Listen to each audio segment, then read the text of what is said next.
அன்பான சகோதர சகோதரிகளே, இன்று இரவு நேர அறிவுரையான வார்த்தை, அழகான வார்த்தை, தேனிலும் மந்தனமான வார்த்தை என்னவென்றால், நீதிமொழி 23 அதிகாரம் 22 வசனம்.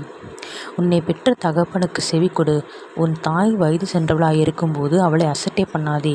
இந்த அழகான வார்த்தை கேட்டுக்கொண்டிருக்கிற தேவ ஜனங்களே, தேவ பிள்ளைகளே, படிக்கிற பிள்ளைகளே, வாலிப பிள்ளைகளே, நீங்கள் இப்போதும் உங்கள் பெற்ற தகப்பனுக்கும் தாய்க்கும் மரியாதை கொடுக்க வேண்டும், அவர்களை கனம் பண்ண வேண்டும்.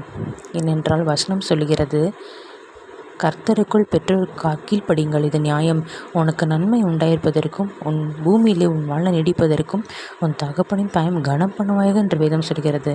ஆகவே பூமியிலே நாம் வாழ்நாள் நீடிப்பதற்கும், நமக்கு படிப்பில், வேலை காரியத்தில், திருமண காரியத்தில், எல்லா காரியத்திலும், பிஸ்னஸில், இப்படி எல்லா நன்மைகளும் நம்ம பெற்றுக்கொள்ள இந்த பூமியில் வாழ வேண்டும் என்றால் நாம் பெற்ற தகப்பனுக்கும் தாய்க்கும் செவி கொடுக்க வேண்டும், அவர்களை கனம் பண்ண வேண்டும். இது வயது சென்றவர்களாக இருக்கும்போது அவர்களை கவனிக்க வேண்டும். அப்போது கர்த்தர் அவர் சொன்ன வசனத்தின்படியே, வாக்குத்தின்படியே அவர் ஆசீர்வாதங்களை கட்டளையிடுவார்.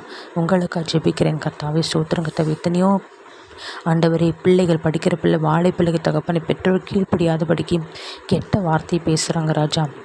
ஆண்டவரை எதிர்த்து பேசுகிற தன்மை இருக்குது ராஜா.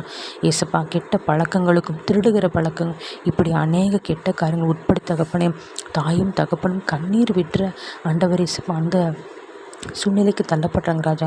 நீர் அது எல்லாம் மாற்று தகப்பன். இந்த வசனத்தின்படி பிள்ளைகளை மாற்றுங்க. உங்களுடைய சாயலாக படிக்கிற பிள்ளை, வாழை பிள்ளைகளை மாற்றுங்க ராஜா. எல்லோரும் உடைய நித்திய ஜீவனை சொந்தரிக்க வேண்டும் அப்பா. மீட்பெரும் இரட்சகமாக்கிற இயேசு கிறிஸ்து நாமத்தில் ஜெபிக்கிறேன் என் ஜீவன் நல்ல தகப்பனே. ஆமேன்.